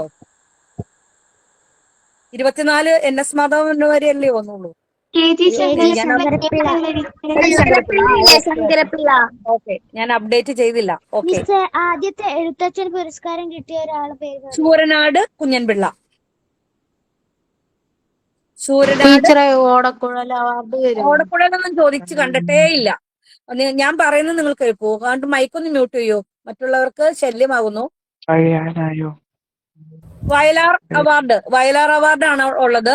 വയലാറിന്റെ പേരിൽ ഏർപ്പെടുത്തിയ അദ്ദേഹത്തിന്റെ ചരമദിനമായ ഒക്ടോബർ 27-നാണ് ഈ വയലാർ അവാർഡ് കൊടുക്കുന്നത്. അത് 1977 ലളിതാംബിക അന്തർജനത്തിന്റെ അഗ്നിസാക്ഷിക്കായിരുന്നു ആദ്യത്തെ വയലാർ അവാർഡ് കൊടുത്തത്. അത് 1,00,000 രൂപയും കാനായി കുഞ്ഞിരാമൻ പിള്ള രൂപകൽപ്പന ചെയ്ത ഒരു ശില്പവും വെങ്കല ശില്പവുമാണ് അവാർഡായിട്ട് കൊടുക്കുന്നത്. അത് വയലാർ അവാർഡും എഴുത്തച്ഛൻ അവാർഡും തീർച്ചയായിട്ടും പരീക്ഷയ്ക്ക് ഒരെണ്ണം ചോദിക്കും. 2025 വയലാർ അവാർഡ് ഈ സന്തോഷ് കുമാറിനാണ്. കൃതിയും നോക്കണം. തപോമയുടെ അച്ഛൻ എന്ന കൃതിക്കാണ്. ഓക്കെ. അപ്പൊ അതുകൂടി ഒന്ന് നോട്ട് ചെയ്ത് വെക്കുക. നിങ്ങൾക്കത് ഇതൊക്കെ കുറെ നമ്മുടെ ഗൂഗിളിലൊക്കെ സെർച്ച് ചെയ്താൽ കിട്ടുന്ന കാര്യമായതുകൊണ്ടാണ് പറഞ്ഞു പോകുന്നത്. പിന്നെ ചോദിച്ചു കണ്ടിരിക്കുന്നത് വാദ്യങ്ങൾ ഒന്ന് നോക്കി വെക്കണം. തന്ത്രിവാദ്യം, സുഷിരവാദ്യം, ഘനവാദ്യം, ഈ വാദ്യങ്ങൾ ഏതാന്നൊക്കെ ചോദ്യങ്ങളൊക്കെ വരും. ഇപ്പൊ പ്രമുഖനായ ആളുകളുമായി ബന്ധപ്പെടുത്തി തബലിസ്റ്റുകളൊക്കെ ബന്ധപ്പെടുത്തിയ ചോദ്യങ്ങളൊക്കെ വന്ന് കണ്ടിട്ടുണ്ട്. അപ്പൊ അതുകൊണ്ട് തന്ത്രിവാദ്യം, തന്ത്രി എന്ന് പറയുന്ന കമ്പിയിൽ വരുന്ന വാദ്യങ്ങളാണ് തന്ത്രിവാദ്യം എന്ന് പറയുന്നത്. വീണ, തമ്പുരു, സാരംഗി ഒക്കെ തന്ത്രിവാദ്യങ്ങളാണ്. സുഷിരവാദ്യം എന്ന് പറഞ്ഞാൽ ഒരു ഹോളിലൂടെ അല്ലെ ശബ്ദം ഉള്ളിലേക്ക് പോയി, വായു ഉള്ളിലേക്ക് പോയി ശബ്ദം പുറത്തേക്ക് വരുന്നതാണ് സുഷിരവാദ്യങ്ങൾ. പുല്ലാങ്കുഴല്, ശംഖ്, കൊമ്പ്, കുഴലൊക്കെ സുഷിരവാദ്യമാണ്. ഇനി ഘനവാദ്യങ്ങളാണ് ലോഹം കൊണ്ടോ അല്ലെങ്കിൽ മരം കൊണ്ടോ നിർമ്മിച്ച ഘനവാദ്യങ്ങളാണ് ഇലത്താളം, മണി, ചേങ്ങില. സുഷിരവാദ്യം എന്നിങ്ങനെ ഒരു ഹോളിലൂടെ നമ്മുടെ വായു ഉള്ളിലേക്ക് പോയി അതിനെ ശബ്ദമാക്കി പുറത്തേക്ക് വരുന്നതാണ് സുഷിരവാദ്യങ്ങൾ. പുല്ലാങ്കുഴല്, തന്ത്രി എന്ന് പറഞ്ഞിട്ടുണ്ടെങ്കിൽ കമ്പികൾ. ഇപ്പൊ വീണയൊക്കെ കമ്പിയല്ലേ മീട്ടണേ, കമ്പിയാണ്. ചെണ്ടയൊക്കെ അനവധ്യവാദ്യങ്ങൾ എന്നാണ് പറയുന്നത്. അവനത്ഥവാദ്യങ്ങൾ എന്നാണ് ചെണ്ട, മദ്ദളം, ഇടയ്ക്ക, തോലുപയോഗിച്ചിട്ട് കവർ ചെയ്തേക്കുന്ന വാദ്യങ്ങള്. മിഴാവ്, തവിൽ, ഗഞ്ചിരയൊക്കെ അത്തരം വാദ്യങ്ങളായിട്ടാണ് പറയുന്നത്. ഇവിടെ ഒരു ചോദ്യമുണ്ട്. പഞ്ചവാദ്യങ്ങൾ, 5 വാദ്യങ്ങൾ. പഞ്ചവാദ്യം എന്ന് പറയുന്നത് മദ്ദളം, ഇടയ്ക്ക, തിമില, ഇലത്താളം, കൊമ്പ്. ഇതാണ് പഞ്ചവാദ്യം. 5 വാദ്യങ്ങൾ. പഞ്ചവാദ്യം മദ്ദളം, ഇടയ്ക്ക, തിമില, ഇലത്താളം, കൊമ്പ്. മദ്ദളം, ഇടയ്ക്ക, തിമില, ഇലത്താളം, കൊമ്പ്. ഇതാണ് പഞ്ചവാദ്യം.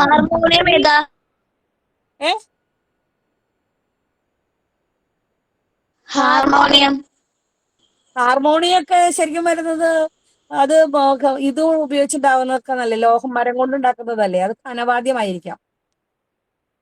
ഈ കഥകളിക്ക് ഉപയോഗിക്കുന്ന വാദ്യങ്ങള് ചെണ്ടാമദ്ദളം, ഇലത്താളം, ചേങ്ങിലേക്കാണ് സാധാരണയായിട്ട് ഉപയോഗിക്കുന്നത്.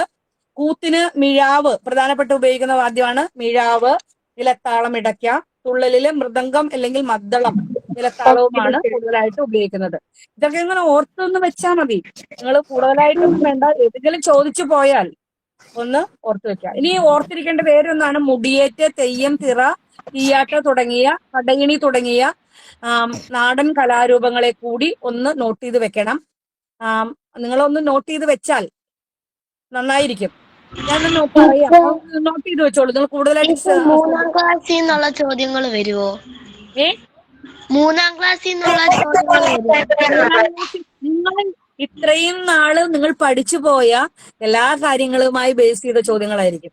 അത് എനിക്ക് ആ പുസ്തകത്തിൽ നിന്ന് ആവണമെന്നൊന്നുമില്ല.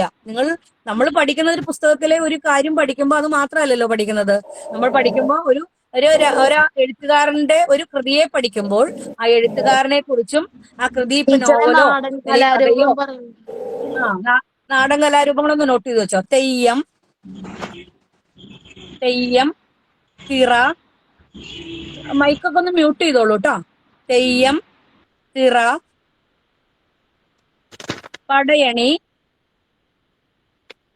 തെയ്യം, തിറ, പടയണി, മുടിയേറ്റ്,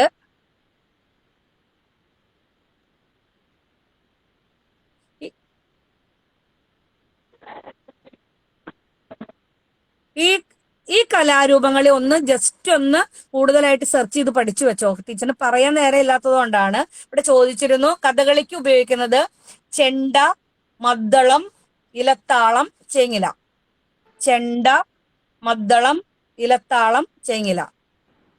ഇതിൽ ഓർക്കേണ്ട ഒരു കാര്യമുണ്ട്. മുടിയേറ്റ് എന്ന് പറയുന്നത് ശരിക്കൊരു നാടൻ നാടകമാണ്. നാടോടി നാടകം പോലെ നാടകമാണ് ശരിക്കും മുടിയേറ്റ് എന്ന് പറയുന്നത്. അതിൽ നിന്നൊരു ചോദ്യം ദാരികന്റെയും കാളിയുടെയും കഥയാണ് അവതരിപ്പിക്കപ്പെടുന്നത്. മുടിയേറ്റ് സാധാരണയായിട്ട് ചോദിച്ചു കണ്ടിട്ടുണ്ട്. 2-3 ക്വസ്റ്റ്യൻ പേപ്പറുകളിൽ പണ്ട് ഈ മുടിയേറ്റുമായി ബന്ധപ്പെട്ട ചോദ്യങ്ങൾ കണ്ടിട്ടുണ്ട്. പിന്നെ ഉള്ളത് എന്ന് പറഞ്ഞാൽ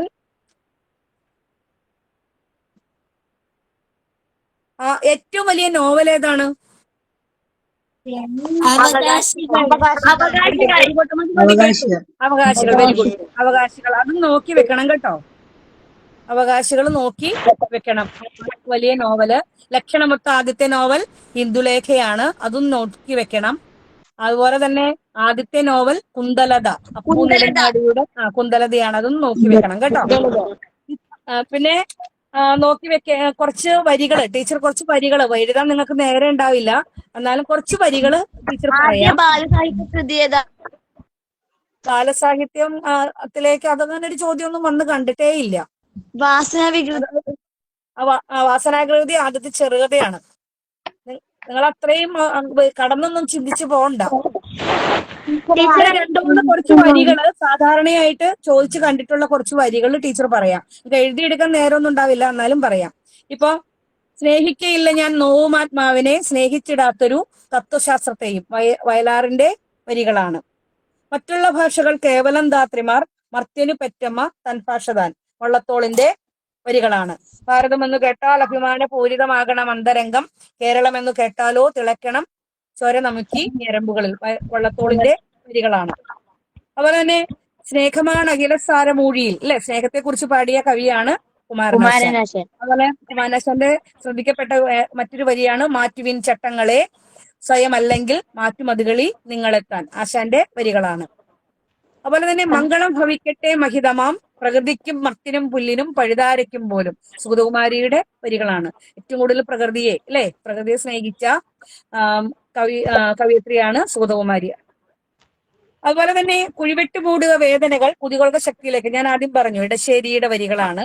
അതുപോലെ അവനവൻ ആത്മസുഖത്തിനായി ആചരിക്കുന്നവ അപരന് സുഖത്തിനായി വരയണം, ഒരു പീഡയുറുമ്പിനും വരുത്തരുതെന്നുള്ള അനുകമ്പയും, അത് രണ്ടും ശ്രീനാരായണ ഗുരുവിന്റെ വരികളാണ്. ഇടയ്ക്ക് കണ്ണീരും എന്തോ പ്രധാന ദിനങ്ങൾ വരുമോ? ഇതുപോലുള്ള വരികൾ ചോദിച്ചിട്ട് അത് ആരുടേതെന്ന് ചോദിക്കാൻ സാധ്യത കൂടുതലുണ്ട്. അന്യജീവൻ ഉതകി സ്വജീവിതം ധന്യമാക്കും അമലെ വിവേകികൾ, ആശാന്റെ വരികളാണ്.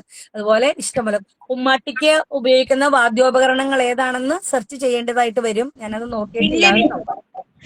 പിരിച്ചെഴുതാൻ വരുമോ? പിരിച്ചെഴുതാനല്ല വരുന്നത്, പിരിച്ചെഴുതി 4 തന്നിട്ടുണ്ടാവും. അതിന് ശരിയായ രീതിയിൽ പിരിച്ചെഴുതിയത് ഏത്, അല്ലെങ്കിൽ ഈ പദം കൂട്ടിച്ചേർത്ത് എഴുതിയത് വില്ലാണ്. അങ്ങനെ ചോദിച്ചാൽ ടീച്ചറിന് കൃത്യമായി അറിയില്ല. ഒരാള് പറയൂ. ടീച്ചറെ വരികൾ ഗ്രൂപ്പിലിടുവോ? കുറച്ച് വരികൾ തരാം, വരികൾ ഇട്ട് തരാം. അതുകൊണ്ടാണ് ടീച്ചർ വേഗം പറഞ്ഞു പോയത്. അതുപോലെ വേദന ലഹരി പിടിക്കും വേദന ഞാനതിൽ മുഴുകട്ടെ മമ ജീവനിൽ നിന്ന് മുരളി മൃദുരവം ഒഴുകട്ടെ എന്നുള്ള വരികളൊക്കെ ചങ്ങമ്പുഴയുടെ മനസ്സിനിയിലെ വരികളാണ്. അങ്ങനെയുള്ള വരികളൊക്കെ ഒന്ന് ജസ്റ്റ് ഒന്ന് നോക്കി വെക്കണം, നന്നായിരിക്കും. ടീച്ചർ കുറച്ച് നോട്ടും കുറച്ച് വരികളും ഇട്ട് തരാം. എന്തോ എഴുത്തച്ഛൻ പുരസ്കാരം നേടിയതാർക്കാ? എഴുത്തും പുരസ്കാരം ഇപ്പം 2025 നേടിയത് ആരാന്നാ പറഞ്ഞത്? ഇപ്പൊ പറഞ്ഞല്ലോ, ശങ്കരപ്പിള്ള. ടീച്ചർ പ്രധാന ചിഹ്നങ്ങൾ വരുമോ? ചിഹ്നങ്ങളൊന്നും ചോദിക്കാറില്ല. പിന്നെ ഈ നിങ്ങൾ ചോദ്യങ്ങളില്ലേ, നമ്മൾ ക്വസ്റ്റ്യൻ മാർക്ക്, അതിന് കാഗു എന്നാണ് മലയാളത്തിൽ പറയുക. കാഗു. ഇപ്പൊ എക്സ്ക്ലമേഷൻ ചിഹ്നമില്ലേ, ഉദ്ധരണി, അതായത് കൊട്ടേഷൻ നമ്മൾ എഴുതൂലേ, കവിതയൊക്കെ എഴുതുമ്പോ മുന്നിലും പിന്നിലും 2 തോണ്ടൽ വരയ്ക്കില്ലേ, അതിന് ഉദ്ധരണി. ചോദ്യത്തിന് കാഗു അങ്ങനെയുള്ള ചിലപ്പോൾ ചോദിക്കാറുണ്ട്. പക്ഷെ നിങ്ങൾക്ക് ചോദിക്കാൻ സാധ്യതയില്ലെന്ന് ഞാൻ വിചാരിക്കുന്നു. കാരണം അത്രയൊന്നും നിങ്ങൾ പഠിക്കുന്നില്ലല്ലോ. 7ാം ക്ലാസ് ആകുമ്പോഴേക്കും അതൊന്നും നിങ്ങൾ കാര്യമായിട്ട് പഠിക്കുന്നില്ല. ഈ പദം പിരിക്കാനുള്ളത് ചോദിക്കും. തീർച്ചയായിട്ടും സന്ധി ചോദിക്കാറുണ്ട് കേട്ടോ. ഏത് സന്ധിയാന്നൊന്നും ചോദിക്കില്ല. അവിടെ പിരിക്കുന്നതിന്റെ പ്രത്യേകത നിങ്ങൾ പാഠപുസ്തകത്തിൽ നമ്മൾ പിരിച്ചു നോക്കാറില്ലേ? നിങ്ങൾക്കൊക്കെ പാഠപുസ്തകത്തിലെ വാക്കുകള് ടീച്ചേഴ്സ് എന്തോ എനിക്ക് ക്ലിയർ ആണല്ലോ. ഒരാൾ പറയൂ. ലോപസന്ധി എന്ന് വെച്ചാൽ എന്തോ ടീച്ചറെ? ലോപസന്ധി 2 വർണ്ണങ്ങൾ തമ്മിൽ ചേരുമ്പോൾ ഒരു വർണ്ണം ഇല്ലാതാകുന്നതാണ് ലോപസന്ധി.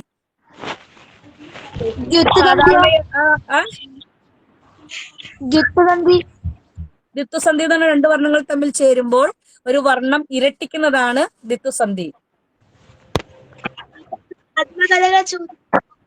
എന്തോ ലോപസന്ധിക്ക് ദ്വിത്വസന്ധിക്ക് ഒരു ഉദാഹരണം പറയാലോ. മഞ്ഞ ഞാൻ 2 ദ്വിത്വസന്ധിക്ക് പറയാം. പച്ച പട്ട്. ദ്വിത്വസന്ധി പച്ചപ്പട്ട് പാ ഇരട്ടിച്ചു.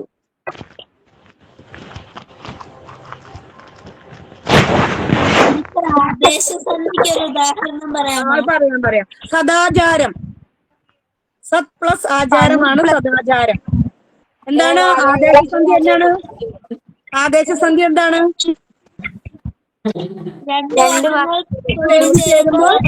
ഒരു വർണ്ണം പോയി പുതുതായിട്ട് വരുന്നത്.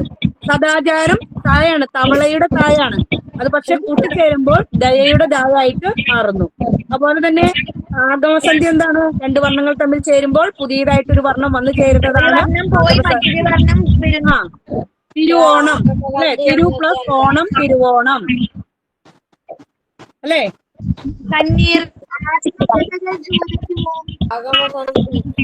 എന്തോ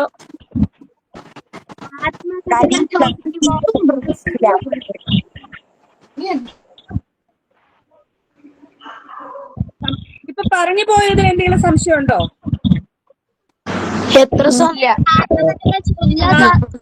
സന്ധികളൊന്നും നിങ്ങൾക്ക് എത്രയൊന്നും ചോദിക്കൊന്നുമില്ല. നിങ്ങളെ പിരിച്ചിടുന്നത് മാത്രം ഒന്ന് ശ്രദ്ധിച്ചാൽ മാത്രം മതി. പിരിച്ചെഴുതുന്നത് മാത്രം ഒന്ന് ശ്രദ്ധിക്കുക.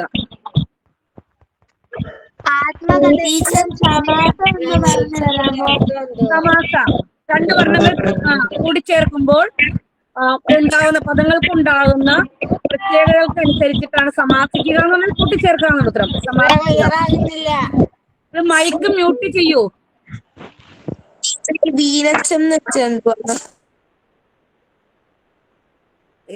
സമാസം പറയണോ വിവേചം പറയണോ? ഞാനേ നിങ്ങൾക്ക് ഇതിന്റെ ഒരു ചെറിയ ഷോർട്ട് നോട്ട് ഇട്ട് തരാം. അപ്പൊ നിങ്ങൾക്ക് കുറച്ചുകൂടി മനസ്സിലാകും. സമാസിക്കാൻ വേണ്ടി കൂട്ടിച്ചേർക്കുക. പൂർവോത്തര പദങ്ങൾ ആദ്യത്തെ പദവും 2ാമത്തെ പദവും കൂട്ടിച്ചേർക്കുമ്പോൾ അല്ലെങ്കിൽ ഘടകപദങ്ങളാക്കുമ്പോൾ ഏതിനാണോ പ്രാധാന്യം വരുന്നത് അതിനനുസരിച്ചിട്ടാണ് സമാസം ഉണ്ടാകുന്നത്. അതവിടെ സമാസിക്കുമ്പോൾ നമ്മൾ ചേർക്കുന്ന പ്രത്യയങ്ങളാണ് വിഭക്തി പ്രത്യയങ്ങൾ. വിഭക്തികൾ 7 വിഭക്തികളുണ്ട്. ആ 7 വിഭക്തികൾക്കും ഓരോ പ്രത്യയങ്ങളുണ്ട്. 7 വിഭക്തിയിൽ 6 പ്രത്യയങ്ങളുണ്ട്. 6 പ്രത്യയങ്ങളും ഈ സമാസവുമായി ബന്ധപ്പെട്ട് വരും. നിങ്ങൾ അതൊന്നും പഠിക്കാൻ പോകണ്ട. ഘടകപദം ഇപ്പൊ മാതാപിതാക്കൾ 2 വാക്കുകൾ കൂട്ടിച്ചേർന്ന മാതാവും പിതാവും എന്നുള്ള 2 പദങ്ങൾ കൂടിച്ചേർന്നാണ് മാതാപിതാക്കൾ. അതെങ്ങനെ നമ്മൾ ഘടകപദങ്ങളാക്കും? മാതാവും പിതാവും. ഇനി നമുക്ക് ചോദിക്കാം, മാതാവിനാണോ പ്രാധാന്യം, പിതാവിനാണോ പ്രാധാന്യം? മാതാവിനും പ്രാധാന്യമുണ്ട്, പിതാവിനും പ്രാധാന്യമുണ്ട്. അപ്പൊ ഈ മാതാവിനും പിതാവിനും പ്രാധാന്യമുള്ളത് കൊണ്ട് ദ്വന്ദ്വസമാസമാണ്. അങ്ങനെ തൽപുരുഷ സമാസം, ദ്വന്ദ്വ സമാസം, അവീഭാവ സമാസം, ബഹുവ്രീഹി സമാസം, അങ്ങനെ 4 രീതിയിലെ സമാസങ്ങൾ ഉണ്ട്. അവിടെ അത്രയൊന്നും നിങ്ങൾ പോകണ്ട. അതൊന്നും നിങ്ങളുടെ എക്സാമുമായി ബന്ധപ്പെട്ട് ചോദിക്കാറില്ല. ചിലപ്പോൾ ഘടകപദങ്ങളാക്കിയതിൽ ശരിയായത് ഏത് എന്ന് മാത്രമേ ചോദിക്കാറുള്ളൂ കേട്ടോ.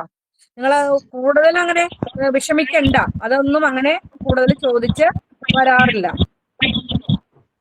ഇവിടെ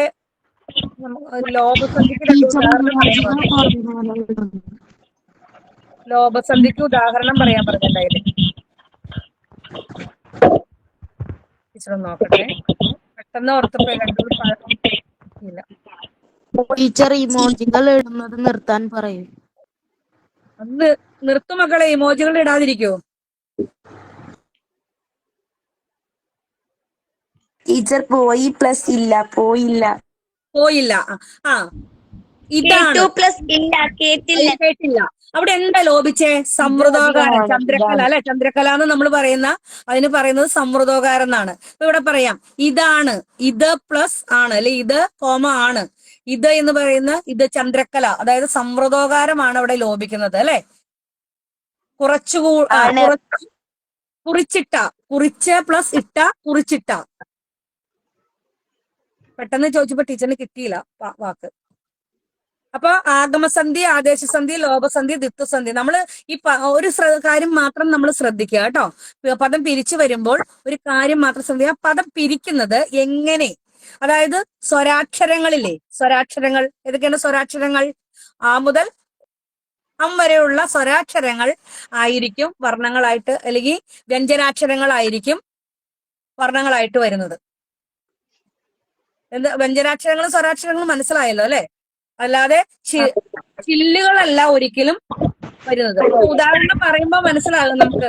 പച്ച പട്ട്, പ വന്ന്, അല്ലാതെ അവിടെ വേറെ ഒരു അക്ഷരം അല്ല വന്ന്, പച്ച പട്ട്.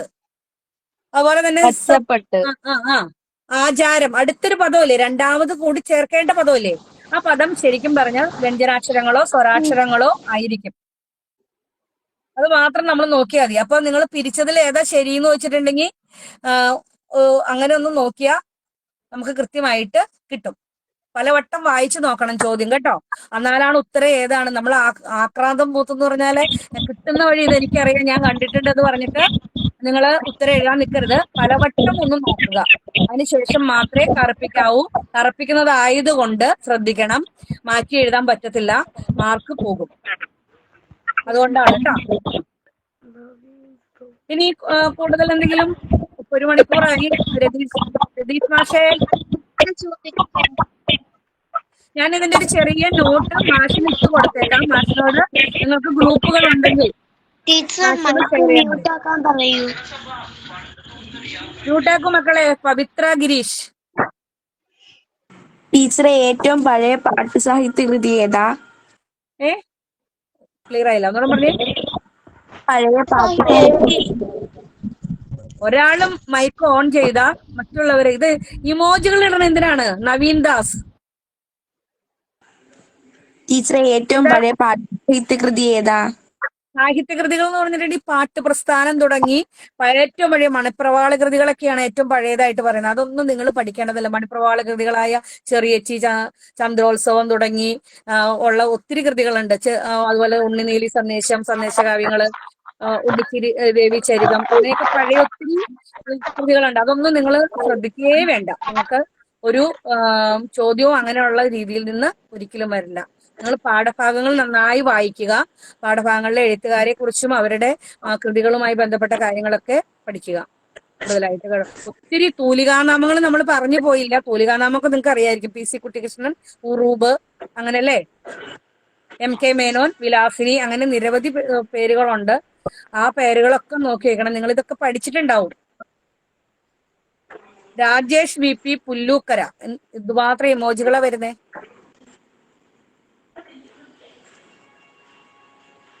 രതീഷ് മാഷേ, സമയമായോ? മാഷ് പോയോ? ടീച്ചറെ, ഹലോ. 39 39 കുട്ടികൾ ചോദിക്കുന്നുണ്ട് എപ്പോഴാ.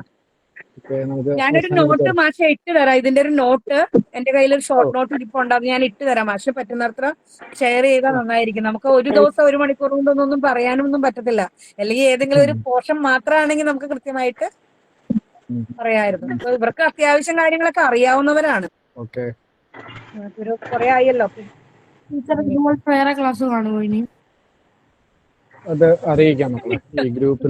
കിട്ടുമായിരിക്കും, കാരണം ഇനി കുറച്ച് ദിവസങ്ങളല്ലേ ഉള്ളൂ നമ്മുടെ മുന്നിൽ. ഇപ്പോൾ മാച്ചിന്റെ ക്ലാസ് ഉണ്ടോ? എന്തോ മാച്ചിന്റെ ക്ലാസ് ഉണ്ടോ? ക്ലാസ്സുകൾ നിങ്ങൾക്ക് ആ ഗ്രൂപ്പിൽ അറിയിക്കും. ഓക്കെ, അപ്പോൾ ഇന്നത്തെ ക്ലാസ് നമുക്ക് അവസാനിപ്പിക്കാൻ സമയമായി. ഈ ഒരു നല്ല രീതിയിൽ നമുക്ക് ഈ ഒരു ക്ലാസ് നയിച്ച ചന്ദ്രിക ടീച്ചറിന് AK പേരിൽ, അതുപോലെ എൻ്റെ വ്യക്തിപരമായ പേരിലും നന്ദി അറിയിക്കുകയാണ്. നിങ്ങൾ ഓരോരുത്തരുടെ പേരിലുള്ള നന്ദി. ഓക്കെ. അതുപോലെ ചില ആളുകൾ ഇടയ്ക്ക് ഇത്തിരി കുരുത്തക്കേട് കാണിച്ചെങ്കിലും വലിയ കുഴപ്പമില്ലായിരുന്നു. അപ്പോൾ ഇനി ക്ലാസ് ഉണ്ടെങ്കിൽ ഇനി ഇവിടെ നമ്മുടെ